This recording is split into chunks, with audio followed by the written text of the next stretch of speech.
We've set up our items, tax, and vehicles. Before we start adding in our customers, let's set up some details that we can use while we're adding those customers. We can access these details by clicking Lists from the top menu. This time, we're going to hover our mouse over Customer and Vendor Profile Lists.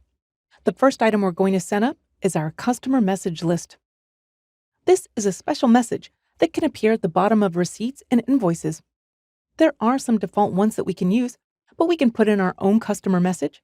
From the bottom of the screen, I can either click Customer Message and select New, but again, I can also click Control-N on the keyboard. Here's where I can enter my message. I can click Next to add more or OK when I'm done. It gets added to the list. Now, we can add particular customer types.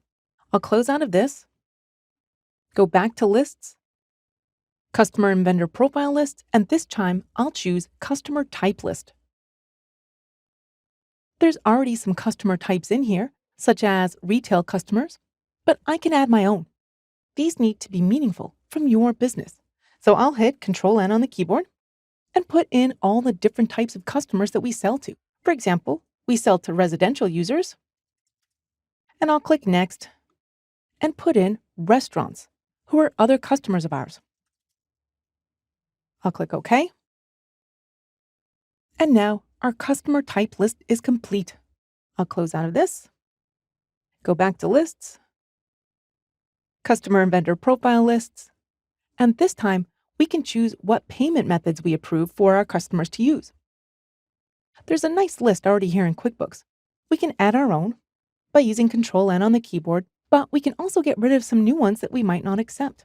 For example, if my office doesn't accept American Express cards, I can right-click on that and choose Make Payment Method Inactive. I'm going to make it inactive instead of deleting it outright because I may accept it one day.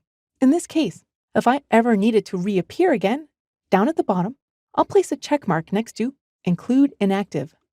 This is going to give me a list of everything, including those things that I previously marked as inactive. I can then right-click on it, choose Make Payment Method Active, and now it's back. I'll close out of this by clicking the X one more time, and there's one more list that we're going to edit. I'll go back in, and this time I'm going to choose Terms List. This is the type of payment options that our customers have. For example, is the payment due on receipt? Or is it due within 15, 30, or 60 days of invoice? Like all the other types, you could come down and select and create a new term. But if you're happy with everything, you can close the X, and all of our customer options are set up. Now, we can start adding some customers.